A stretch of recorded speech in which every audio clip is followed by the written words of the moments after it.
taret kuntar ulobagi tungda Chingren Nongden Khomba Maharaj Gambhir Singhana Lusingduna Awabu Amuk Tanthokuna Manipur Sana Laibakta Ningtam Lengak Sason Pai Khrewa Adugumba Maharaj ki amasung loina ramba anga mathau mayam famda asi sahi taret kuntakpagi ningsing thoram numit asida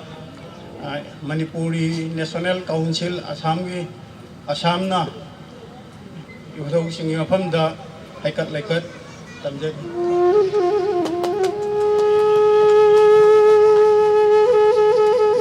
matang sini kogi yasgi tharmosin lengliba kai kunajari wasingna haikat laikat tambagi tharmosi tasoro gabi haina nalokchari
Java Mahagi contribution around Sigi, Lapsat Semada,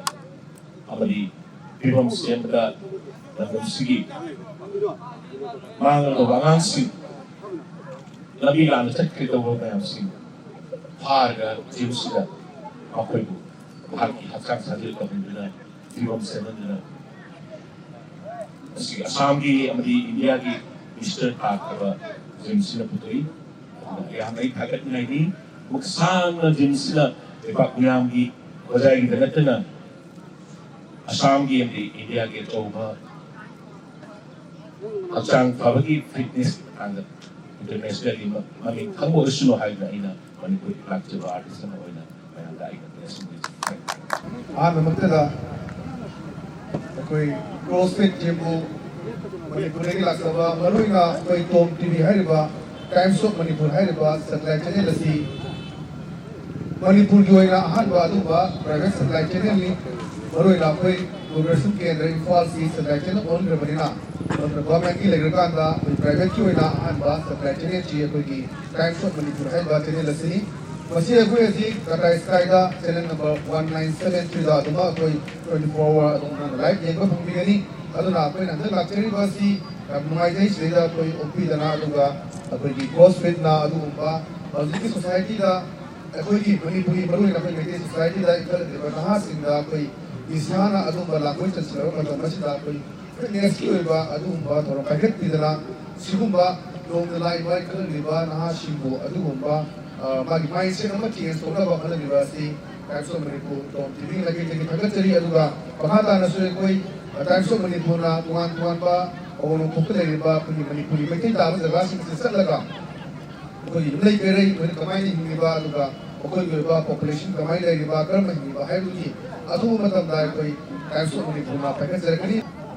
सिगुमयम ऐतिहासिक ओइबा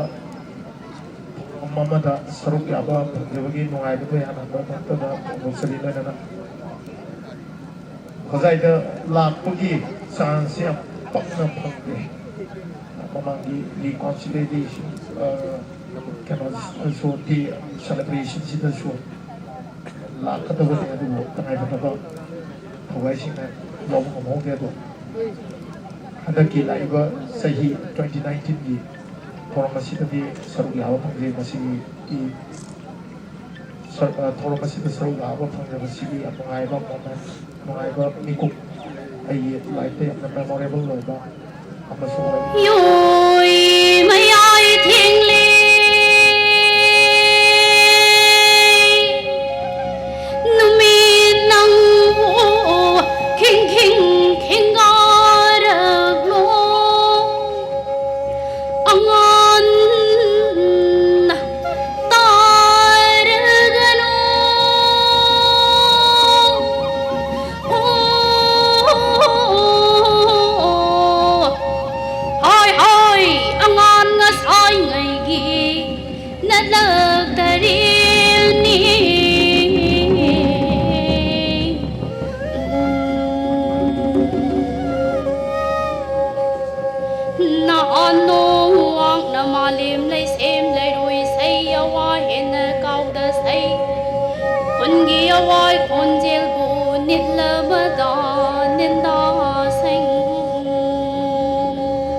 Ngasigi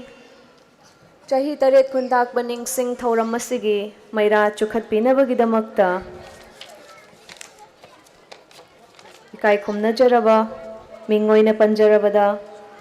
Dr. Karam Ibunghal President Assam Manipur Sahitya Parishad pu nolukna ning singjari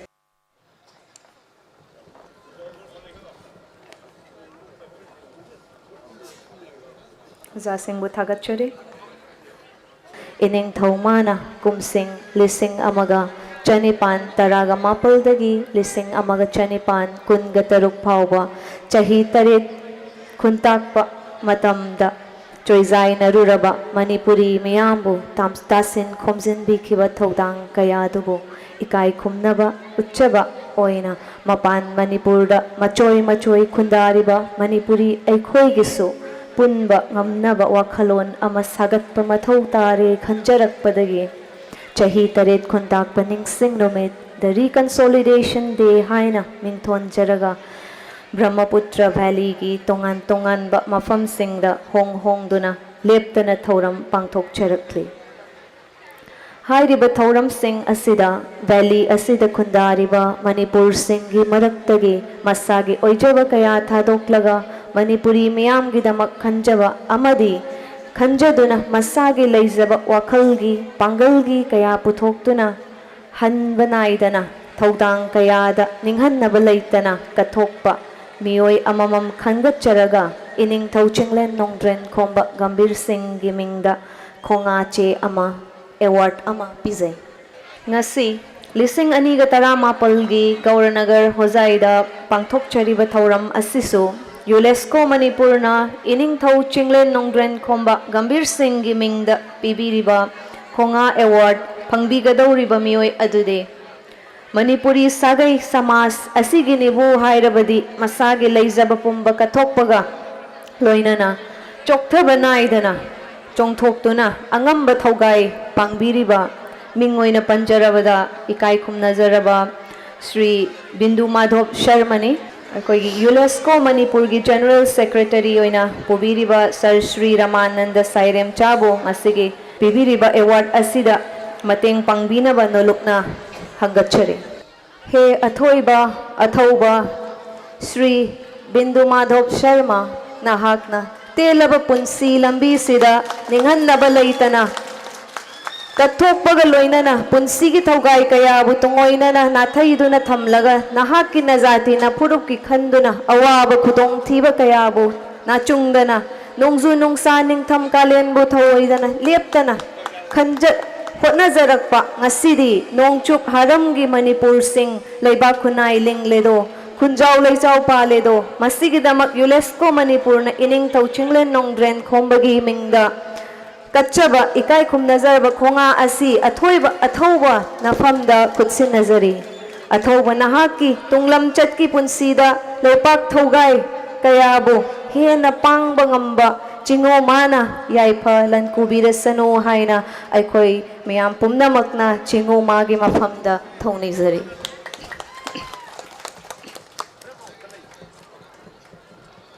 ngasi sahi taret kuntak parning sing numit asigi 9 January 2019 haiba numit cha ai hak ki tamaktadi khaidagi hena memory oiba chiro smolni oina lehugdaba itihas ta mayek lana kokpa yadna lehugdaba aduman numit na hajanangi award sibu aingonda pipiba MNC gi award selection committee jury singna aigi ming khanbirak passe hariba award se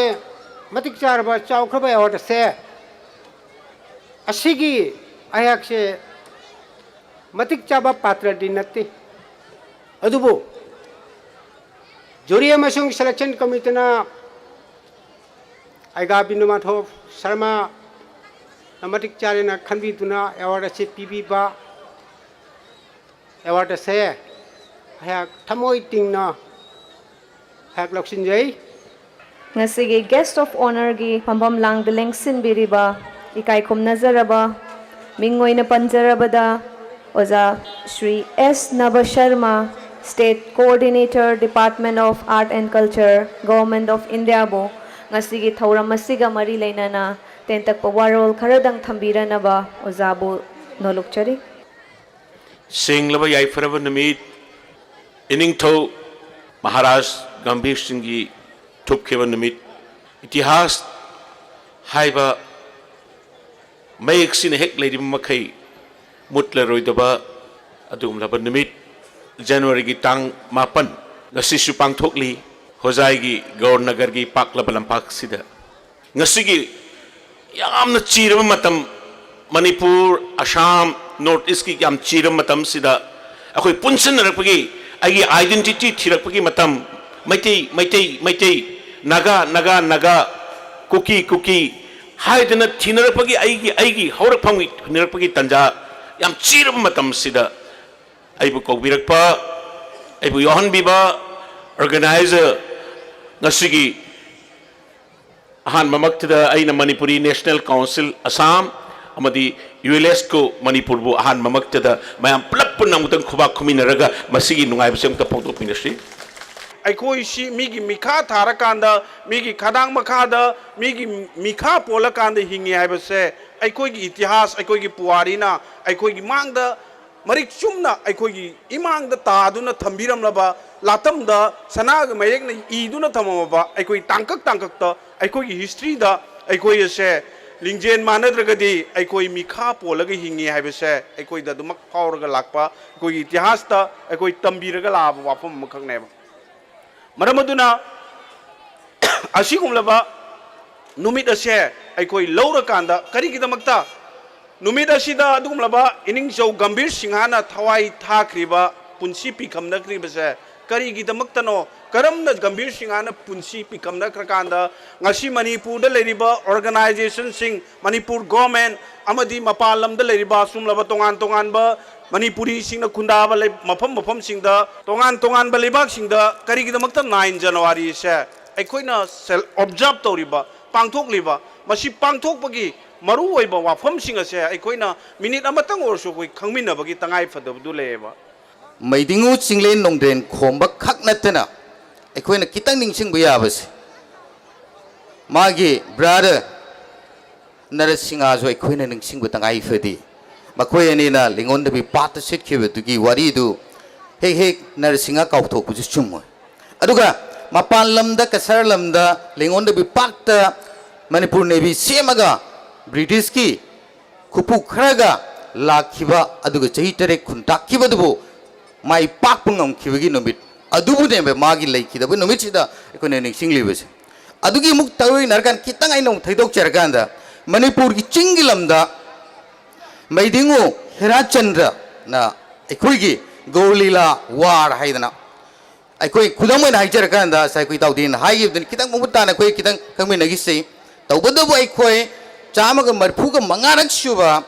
Jingden Nongden Kombagi Gambir Singana, Miam Tuna, Pagi, Gauragi, Mashishan and Maizage, Gauragi Dharma Chanjalakan, the Gambir Singa, Kogiba, Adugumba Ininto, Adugi, Lake the Numicida, I queen and sing Bayaba, a toe Karas, a queen sing Changi and I Tamdani, a toe Licha,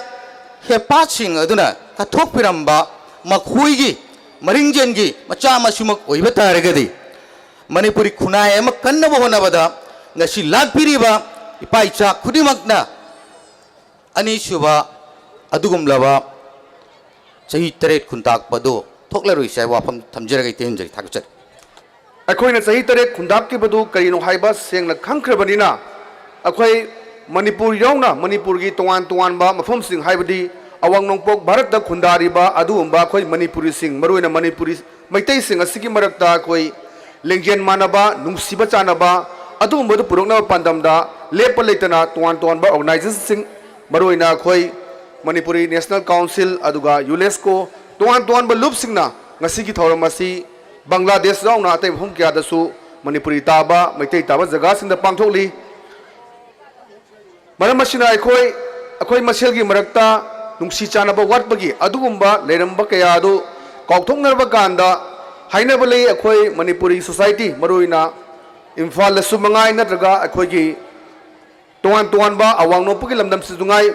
Meitei ꯇꯥꯔꯤꯕ ꯃꯔꯛꯁꯤꯡꯒꯤ ꯃꯔꯛꯇ ꯑꯩꯈꯣꯏꯒꯤ ꯃꯁꯦꯜꯒꯤ ꯃꯔꯛꯇ ꯅꯨꯡꯁꯤ ꯆꯥꯟꯅꯕ ꯋꯥꯠꯄ ꯑꯃꯅ ꯑꯃꯕꯨ ꯆꯤꯡꯊꯅꯕꯒꯤ ꯑꯗꯨꯒꯨꯝꯕ ꯋꯥꯏꯈꯨꯒꯤ ꯁꯣꯁꯥꯏꯇꯤ ꯑꯃ ꯑꯗꯨꯒꯨꯝꯕ ꯂꯩ ꯍꯥꯏꯅ ꯂꯧꯅꯔꯤꯕ ꯑꯁꯤꯗꯒꯤ ꯊꯩꯗꯣꯛꯂꯀꯥꯟꯗ ꯑꯩꯈꯣꯏ ꯆꯞ ꯃꯥꯟꯅꯕ ꯂꯤꯡꯖꯦꯜ ꯃꯥꯟꯅꯕ ꯑꯃꯒꯤ ꯃꯈꯥꯗ ꯄꯨꯟꯅ ꯈꯨꯠꯁꯝꯅꯅ ꯆꯠꯃꯤꯟꯅꯔꯀꯥꯟꯗ ꯑꯩꯈꯣꯏ ꯄꯨꯟꯅ ꯊꯕꯛ ꯇꯧꯃꯤꯟꯅꯕꯗꯨ ꯗꯔꯀꯥꯔ ꯇꯥꯏ ꯍꯥꯏꯕ ꯃꯐꯝꯗꯨ ꯊꯝꯖꯒꯦ ꯃꯅꯤꯄꯨꯔ ꯃꯔꯨꯑꯣꯏꯅ ꯃꯩꯇꯩꯁꯤꯡꯅ ꯈꯨꯟꯗꯥꯔꯤꯕ ꯑꯋꯥꯡ ꯅꯣꯡꯄꯣꯛꯀꯤ ꯂꯝꯗꯝꯁꯤꯡ ꯑꯁꯤꯗ ꯑꯩꯈꯣꯏꯒꯤ ꯑꯣꯏꯕ ꯃꯅꯤꯄꯨꯔꯒꯤ ꯑꯣꯏꯕ ꯆꯠꯅ ꯂꯣꯟꯆꯠ ꯍꯧꯅ ꯂꯣꯟꯆꯠ ꯃꯌꯥꯝ ꯑꯗꯨ ꯈꯪꯅꯅꯕꯒꯤ ꯄꯥꯟꯗꯝꯗ ꯑꯩꯈꯣꯏ ꯏꯝꯐꯥꯜꯗ ꯃꯅꯤꯄꯨꯔꯗ ꯂꯩꯖꯔꯤꯕ ꯌꯥꯝꯅ ꯅꯍꯥ ꯑꯣꯏꯅ ꯆꯪꯉꯛꯏꯕ ꯑꯗꯨꯒꯨꯝꯕ ꯂꯝꯖꯤꯡꯕ ꯒ꯭ꯔꯨꯞ ꯍꯥꯏꯕ ꯀꯥꯡꯕꯨ ꯑꯗꯨꯕ ꯌꯥꯝꯅ ꯅꯍꯥ ꯑꯣꯏꯔꯤꯕ ꯃꯈꯣꯏ ꯃꯔꯤ ꯃꯉꯥꯅ ꯄꯨꯜꯂꯀꯥꯟꯗ ꯃꯅꯤꯄꯨꯔꯒꯤ ꯑꯍꯥꯟꯕ ꯑꯩꯈꯣꯏ ꯄ꯭ꯔꯥꯏꯚꯦꯠ ꯁꯦꯇꯦꯂꯥꯏꯠ ꯆꯦꯅꯦꯜꯅꯤ ꯑꯩꯈꯣꯏ ꯃꯥꯡꯗ ꯂꯩꯖꯔꯤꯕ ꯇꯣꯝ ꯍꯥꯏꯔꯤꯕꯁꯤ ꯇꯥꯏꯝꯁ ꯑꯣꯐ ꯃꯅꯤꯄꯨꯔ ꯍꯥꯏꯕꯅꯤ ꯃꯩꯇꯩ ꯑꯩꯈꯣꯏꯒꯤ ꯃꯔꯛꯇ ꯃꯥꯟꯅꯗꯕ ꯆꯍꯤ 9 ꯈꯨꯟꯇꯥꯛꯄꯒꯤ ꯃꯇꯥꯡꯗ ꯅꯤꯡꯊꯧꯆꯥ ꯌꯨꯕꯔꯥꯖ ꯃꯌꯥꯝꯒꯤ ꯃꯔꯛꯇ ꯃꯥꯟꯅꯗꯕ ꯈꯔꯗꯒꯤ ꯊꯣꯛꯈꯤꯕ ꯆꯍꯤ 9 ꯈꯨꯟꯇꯥꯛꯄꯁꯤ ꯑꯃꯨꯛ ꯍꯟꯅ ꯍꯧꯖꯤꯛ ꯑꯩꯈꯣꯏ ꯃꯅꯤꯄꯨꯔ ꯑꯃꯗꯤ ꯃꯅꯤꯄꯨꯔꯒꯤ ꯃꯄꯥꯟꯗ ꯇꯥꯔꯤꯕ ꯃꯩꯇꯩ ꯄꯨꯝꯅꯃꯛꯀꯤ ꯑꯃꯨꯛ ꯍꯟꯅ ꯑꯁꯤꯒꯨꯝꯕ ꯈꯨꯗꯣꯡꯊꯤꯕꯁꯤ ꯊꯣꯛꯇꯅꯕꯒꯤ ꯀꯔꯝ ꯍꯥꯏꯅ ꯇꯧꯔꯒ ꯑꯩꯈꯣꯏ ꯑꯁꯤ ꯃꯤꯃꯥꯟꯅꯕ ꯉꯝꯒꯅꯤ ꯃꯥꯏ ꯄꯥꯛꯅ ꯍꯤꯡꯕ ꯉꯝꯒꯅꯤ ꯍꯥꯏꯕ ꯋꯥꯈꯜ ꯑꯃ ꯊꯃꯣꯏꯗ ꯈꯟꯖꯔꯒ ꯃꯅꯤꯄꯨꯔꯤ ꯅꯦꯁꯅꯦꯜ ꯀꯥꯎꯟꯁꯤꯜꯅ ꯃꯩꯇꯩ ꯆꯣꯏꯖꯥꯏꯅꯅ ꯇꯥꯔꯤꯕ ꯄꯨꯝꯅꯃꯛ ꯑꯕꯨ ꯄꯨꯟꯁꯤꯜꯂꯒ ꯑꯩꯈꯣꯏꯅ ꯀꯔꯝ ꯍꯥꯏꯅ ꯃꯩꯇꯩ ꯃꯌꯥꯝ ꯑꯁꯤꯕꯨ ꯅꯨꯡꯁꯤꯅꯕꯒꯤ ꯃꯔꯝ ꯑꯃ ꯄꯣꯔꯛꯂꯦ ꯍꯥꯏꯔꯒ ꯑꯃꯠꯇ ꯑꯣꯏꯕ ꯑꯃ ꯈꯜꯂꯦ ꯍꯥꯏꯔꯒ ꯑꯩꯈꯣꯏꯒꯤ ꯋꯥꯈꯜꯗ ꯑꯩꯈꯣꯏꯒꯤ ꯍꯤꯡꯕꯗ ꯂꯩꯕꯗ ꯅꯤꯡꯇꯝꯅ ꯂꯩꯕ ꯉꯝꯒꯗꯒꯦ ꯍꯥꯏꯕꯁꯤ ꯃꯁꯤ ꯑꯩꯈꯣꯏꯅ ꯃꯪ ꯑꯃ ꯃꯪꯖꯩ ꯍꯥꯏꯔꯤꯕ ꯃꯪ ꯑꯁꯤ ꯃꯅꯤꯄꯨꯔꯤ ꯅꯦꯁꯅꯦꯜ ꯀꯥꯎꯟꯁꯤꯜ ꯈꯛꯇꯅ ꯃꯪꯉꯦ ꯍꯥꯏꯔꯒ ꯅꯤꯡꯕ ꯊꯨꯡꯒꯅꯤ ꯍꯥꯏꯕꯁꯤ ꯑꯩꯈꯣই ꯊꯥꯖꯗꯦ ꯃꯔꯝ ꯑꯗꯨꯅ ꯑꯩꯈꯣꯏꯅ ꯄꯥꯝꯖꯔꯤꯕꯗꯤ ꯃꯩꯇꯩ ꯃꯌꯥꯝ ꯇꯥꯔꯤꯕ ꯃꯅꯤꯄꯨꯔ ꯈꯪꯗꯦ ꯃꯅꯤꯄꯨꯔꯒꯤ ꯃꯄꯥꯟꯗ ꯆꯣꯏꯖꯥꯏꯅ ꯇꯥꯔꯤꯕ ꯃꯩꯇꯩ ꯄꯨꯝꯅꯃꯛ ꯑꯁꯤ ꯑꯃꯠꯇ ꯑꯣꯏꯕ ꯑꯃ ꯀꯔꯝ ꯍꯥꯏꯅ ꯇꯧꯔꯒ ꯄꯣꯔꯛꯄ ꯉꯝꯁꯤꯒꯦ ꯍꯥꯏꯕꯁꯤ ꯑꯩꯈꯣꯏꯅ ꯈꯜꯂꯤ ꯑꯩꯈꯣꯏꯅ ꯈꯜꯂꯤꯕꯁꯤꯒ ꯃꯩꯇꯩ ꯃꯌꯥꯝꯅ ꯃꯅꯤꯄꯨꯔꯤ ꯅꯦꯁꯅꯦꯜ ꯀꯥꯎꯟꯁꯤꯜꯕꯨ ꯃꯇꯦꯡ ꯄꯥꯡꯕꯤꯕ ꯑꯃꯠꯇ ꯑꯣꯏꯕꯒꯤ ꯋꯥꯈꯜ ꯄꯣꯔꯛꯄꯤꯅꯅꯕꯒꯤ ꯋꯥꯈꯜꯗ ꯈꯟꯕꯤꯔꯦ ꯍꯥꯏꯔꯒ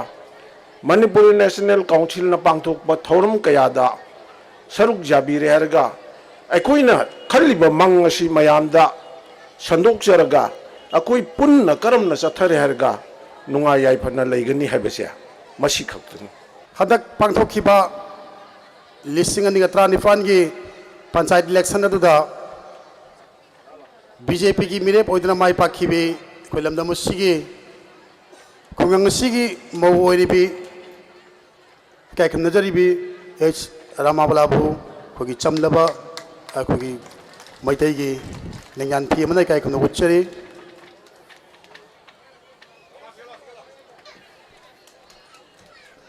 ꯃꯊꯪꯗ ꯍꯟꯗꯛ ꯄꯥꯡꯊꯣꯛꯈꯤꯕ पंचायत इलेक्शन अदुदा नंदपुर गांव पंचायत की प्रेसिडेंट मिरेप होइदुना माई पाखिबा कैकुम नजरिबा लाइसम अशोक सिंहना माई पार्लकपदा अखोइना हराव फोंदोकसै मरमदुना लाइसम अशोक सिंहबु दाइस्ते कौशनजरी लाइसम अशोक सिंहबु अखोइना समलबा मैतैगी लंजान फी अमना अखोइगी कैकुम नजरिबा ngasiगी या सपोर्टर नब भोल के नना चमल फिजल कई उच्चरी मथंग अनक पांथोखिबा पंचायत इलेक्शन खुंगंग सिगी वार्ड मेंबर ओइना मिरेप लेपना माई पाखिबी खुंगंग सिगी मौगोइरिबी रीनावती देवी बुसु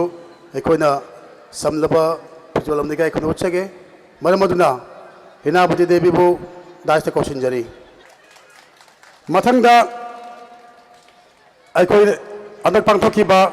पंचायत इलेक्शन अदुदा बलनर जीपी की एपी मेंबर ओइना मिरेप लेपतुना माई पाखिबी kai khum najaribi khogi M Sumila Devi bo samlaba phijol amne kai khum na uchage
khởi